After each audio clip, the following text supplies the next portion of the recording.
Supreme court पर criticism usually बाहर से आता है, लॉयर्स, मीडिया या पब्लिक कमेंट्री से, लेकिन इस बार बात अलग है। एक फॉर्मर सुप्रीम कोर्ट जज जस्टिस मार्कंडेय काटजू ने एक डिटेल्ड ओपिनियन आर्टिकल लिखा है जिसमें उन्होंने खुलकर कहा कि उन्हें अपने पुराने इंस्टीट्यूशन के कुछ एक्शन से डीपली डिस्ट्रेस्ड फील हो रहा है। ये उनका एक पब्लिक रीजन्ड क्रिटिक है जो जुडिशरी के अंदर के नॉर्म्स, बाउंड्रीज एंड डिसिप्लिन पर सवाल उठाते हैं। ऊपर से रिसेंटली हुए almost revolt between supreme court and Allahabad high court के बाद से वैसे ही टेंस माहौल बन गया है, जहाँ supreme court bench of justice JB Pardiwala and R Mahadevan ने इलाहाबाद हाई कोर्ट के एक जज जस्टिस प्रशांत कुमार के खिलाफ हार्श रिमार्क्स पास करने के साथ उनके रोस्टर में से क्रिमिनल केसेस हटाने का फैसला दे दिया था, वो भी उनके रिटायरमेंट। इसी के बाद एक बैकलैश देखने को मिला और अब जब सुप्रीम कोर्ट ने ऑर्डर रिवाइज किया है फिर भी जुडिशरी में काफी इश्यूज है। क्या है वो, चलिए देखते हैं। अब फॉर्मर जज काटजू ने शुरुआत में ही क्लियर कर दिया कि ये क्रिटिसिज्म पर्सनल अटैक नहीं बल्कि एक सीनियर जज का प्रोफेशनल कंसर्न है,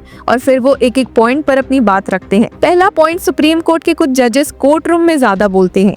अब फॉर्मर जस्टिस काटजू ने specially former CJI DY Chandrachud का एग्जाम्पल दिया और एक हिस्टोरिकल वार्निंग याद दिलाई। अ मच टॉकिंग जज is an ill tuned symbol. और वैसे देखा जाए तो former CJI DY Chandrachud controversy में ऑलरेडी फंसे हुए हैं, जहां रिसेंटली CJI BR गवई के रिमार्क्स की कि वे अपना ऑफिशियल रेसिडेंस तुरंत ही वेकेट कर देंगे एक डिग लगता है फॉर्मर CJI चंद्रचूड़ पर। और जब जस्टिस सुधांशु धुलिया, जिन्होंने रिटायरमेंट के कुछ ही घंटों के बाद अपना ऑफिशियल रेसिडेंस खाली कर दिया, तो और उंगलियां फॉर्मर CJI चंद्रचूड़ पर उठी, जिन्होंने करीबन 8 महीने के बाद घर छोड़ा था। अब इस पर एक सीरियस कमेंट पास किया है सुप्रीम कोर्ट बार एसोसिएशन के president senior advocate Vikas Singh ने, जिन्होंने कहा कि I was surprise to see him using the grounds of overstaying his disabled children. The real reason was he said he was looking for another home but he ultimately went to a government house. Obviously there was some arrangement with the government because he is not entitled to any government accommodation. पर अब अगर वापस former supreme court जज काटजू के comments पर आए तो उनके अकॉर्डिंग कोर्ट रूम में प्राइमरली लॉयर्स को बोलना चाहिए, जजेस को तो बिल्कुल नहीं। जज का काम है पेशेंटली सुनना, जरूरत पड़े तो क्लैरिफिकेशन देना और फिर अपना ऑर्डर पास करना। फॉर्मर जस्टिस काटजू ने अपना एक पर्सनल ऑब्जर्वेशन शेयर किया जब वो लंदन के ब्रिटिश हाई कोर्ट गए थे। वहाँ पूरा एटमॉस्फेयर काम और साइलेंट था। लॉयर लो वॉइस में आर्ग्यू कर रहे थे, जज बस ओकेजनली क्वेश्चन पूछ रहे थे। काटजू लिखते हैं कि this is the atmosphere of calm, serenity and tranquility which should be in a court.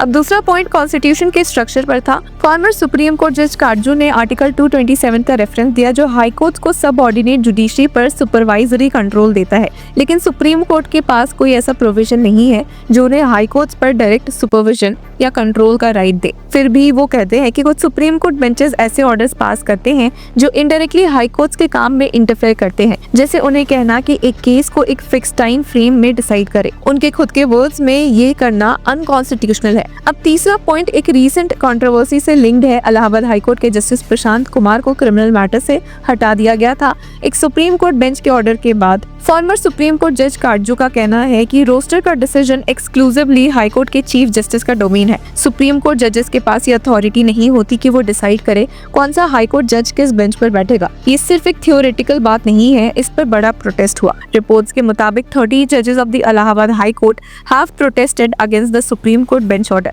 और जब सुप्रीम कोर्ट ने लेटेस्ट ऑर्डर इस मामले में देकर अपने कुछ रिमार्क्स वापस ले लिए तो Allahabad high court bar association के प्रेसिडेंट अनिल तिवारी ने खुश होते हुए कहा कि the supreme court realised that it had made a wrong order withdrawing which is a very good step। उन्होंने आगे ये भी बात जोड़ी कि the Supreme Court's order of August 4 had very badly affected the independence of the High Court. Since the High Court is not subordinate to the Supreme Court, such comments should not be made.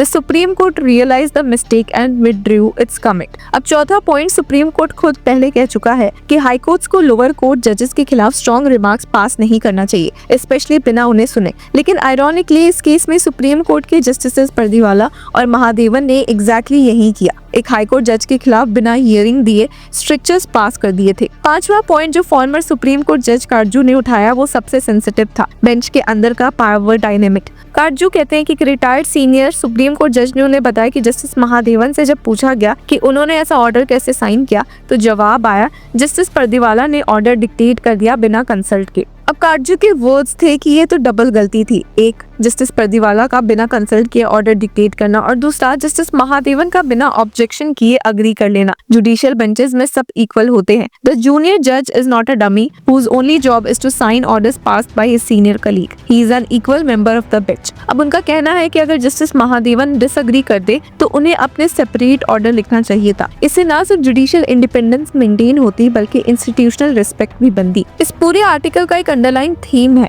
Judicial discipline सिर्फ legal technicalities follow करना नहीं बल्कि एक institutional culture को protect करना है। Former supreme court जज काटजू के क्रिटिसिज्म बाहर के किसी एक्टिविस्ट या पॉलिटिकल लीडर का नहीं बल्कि एक इनसाइडर का है जिसे सुप्रीम कोर्ट के वर्किंग स्टाइल के डिकेड्स का फर्स्ट हैंड एक्सपीरियंस है, इसलिए इसकी वेटेज भी अलग है। तो व्यूअर्स, आपकी क्या राय है इस मामले में? क्या आप इस क्रिटिसिज्म से अग्री करते हैं? हमें कमेंट सेक्शन में जरूर बताएं और तब तक के लिए कीप फॉलोइंग लॉ चक्रा।